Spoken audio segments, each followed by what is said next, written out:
할렐루야, 좋은 아침입니다. 거룩한 귀한 날들을 우리에게 허락하신 하나님께 감사하고 2022년을 우리가 맞이했습니다. 오늘 저와 여러분이 말씀을 통해서 은혜가 되었으면 좋겠고 더 은혜 가운데 주신 은혜로 오늘 하루도 승리했으면 좋겠습니다. 함께 보실 말씀은 누가복음 3장 7절로 20절 말씀입니다. 요한이 세례를 받으러 나오는 무리에게 이르되 독사의 자식들아 누가 너희에게 일러 장차 올 진노를 피하라 하더냐. 그러므로 회개에 합당한 열매를 맺고 속으로 아브라함이 우리 조상이라 말하지 말라. 내가 너에게 이르노니 하나님이 능히 이 돌들로 아브라함의 자손이 되게 하시리라. 이미 도끼가 나무 뿌리에 놓였으니 좋은 열매 맺지 아니하는 나무마다 지켜 불에 던져지니라. 무리가 물어 이르되 그러면 우리가 무엇을 하리이까? 대답하여 이르되 옷 두 벌 있는 자는 옷 없는 자에게 나눠줄 것이요 먹을 것이 있는 자도 그렇게 할 것이라 하고 세리들도 세례를 받고자 하여 와서 이르되 선생이여 우리는 무엇을 하리이까 하며 이르되 부과된 것 외에는 거두지 말라 하고 군인들도 물어 이르되 우리는 무엇을 하리이까 하며 이르되 사람에게 강탈하지 말며 거짓으로 고발하지 말고 받은 급료를 족한 줄로 알라 하니라. 백성들이 바라고 기다림으로 모든 사람들이 요한을 혹 그리스도이신가 심중에 생각하니 요한이 모든 사람에게 대답하여 이르되 나는 물로 너에게 세례를 베풀거니와 나보다 능력이 많으신 이가 오시나니 나는 그의 신발끈을 풀기도 감당하지 못하겠노라. 그는 성령과 불로 너에게 세례를 베푸실 것이요 손에 키를 들고 자기의 타작마당을 정하게 하사 알곡은 모아 곡간에 들이고 쭉정이는 꺼지지 않는 불에 태우시리라. 또 그 밖에 여러 가지로 권하여 백성들에게 좋은 소식을 전하였으나 법무관 헤롯은 그의 동생의 아내 헤로디아의 일과 또 자기가 행한 모든 악한 일로 말미암아 요한에게 책망을 받고 그 위에 한 가지 악을 더하여 요한을 옥에 가두니라.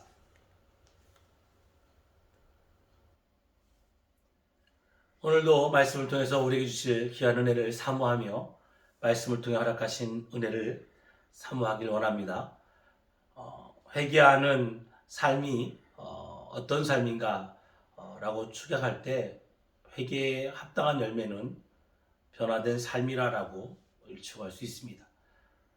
회개를 통해서 우리가 하나님의 자녀임을 고백할 뿐만 아니라 우리가 범하고 있던 과오와 잘못에 대해서 돌이키고 다시금 그와 같은 일들로 우리가 범죄하지 않겠다라는 결심과 결단이 포함된 것이 회개라고 생각합니다. 요즘 코로나로 인하여서 많은 사람들이 의견이 분분합니다. 그러나 분명한 것은 병은 우리에게 찾아왔고 이 질병을 그냥 놔두면 이 질병으로 인하여 많은 자들이 고통을 당할 수밖에 없습니다. 그래서 백신을 맞으라고 하고 거리를 두라고 하고 마스크를 쓰라고 합니다.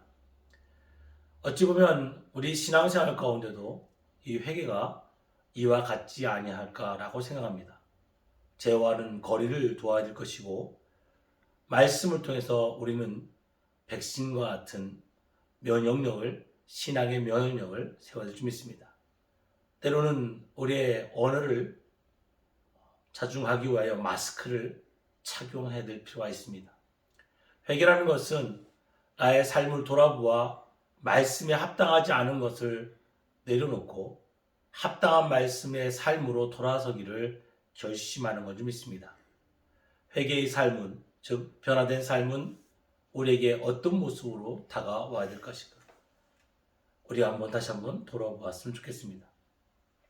회개를 통해서 변화된 삶은 어찌 보면 여러 가지 변화된 것이 있겠지만 그 첫 번째로 내가 말하는 것과 보는 것과 듣는 것이 다른 삶으로 돌아서는 것입니다. 전에는 내가 세상 것을 말하고 세상의 악한 것들을 도모하고 보고 듣고 말해야 했다면 이제는 내가 보는 것도 말씀이요 듣는 것도 은혜요 절하는 것도 복음이 될 줄 믿습니다.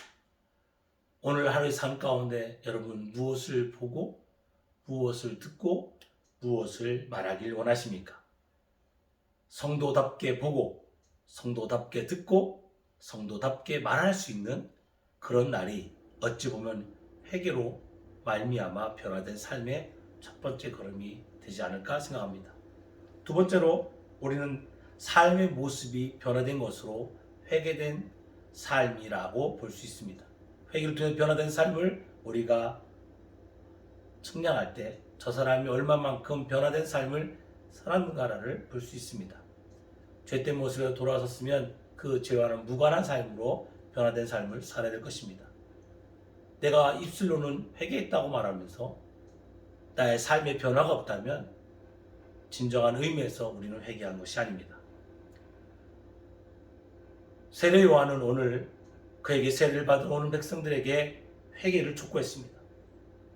독사의 자식들아 라고 하면서 그들을 맹혹하게 몰아세웠던 것은 그들이 많은 자들이 세례를 받음으로 변화됐다라고 외쳤지만 설상 저들의 삶은 변화되지 않았기 때문에 세례 요한은 오늘도 그에게 다가와서 세례를 받기 원하는 자들에게 독사의 자식들아 라고 했습니다. 다가올 하나님의 진노를 너희가 피할 수 있느냐라고 질책했던 것을 보게 됩니다. 오늘 우리가 살고 있는 우리에게도 세례 요한의 이 외침은 유효한 것입니다. 사랑하는 성도 여러분, 여러분의 삶 가운데 진정한 변화를 원하십니까? 회개의 열매를 맺기를 원하십니까? 여러분 변화된 삶으로 돌아서시기를 간절히 축원합니다. 마지막으로 기준이 명확해지는 것입니다. 내가 하나님의 자녀로, 내가 하나님의 백성으로, 내가 성도로 살아간다는 것에 명확한 기준이 있다는 것입니다.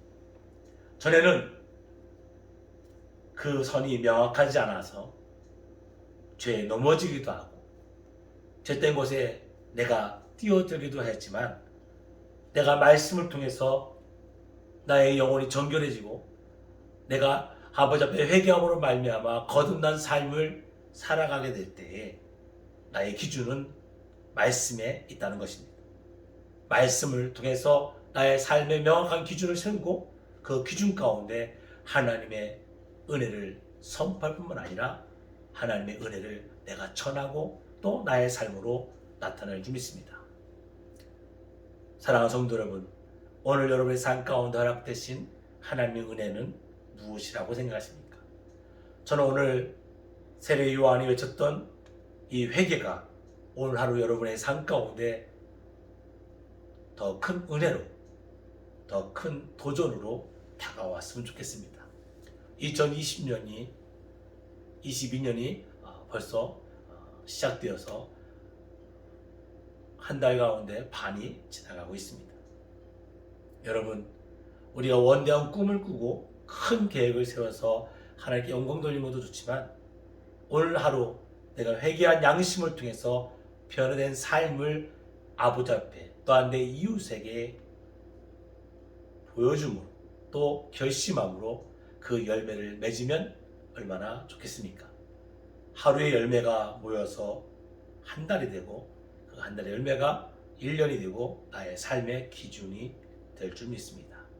사랑하는 성도 여러분, 회개하여 합당한 열매는 변화된 삶입니다.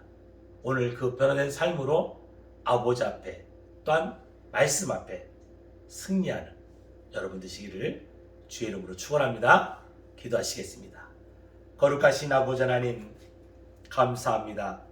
우리에게 허락하신 은혜로 말미암아 내가 변화되길 소망합니다. 내 심령의 회개의 은혜를 허락하여 주옵소서. 회개하여 합당한 열매를 맺어 변화된 삶으로 주 앞에 나가게 하여 주옵소서. 오늘도 우리에게 허락하신 은혜를 온전히 바라보는 삶이 되게 하여 주옵소서.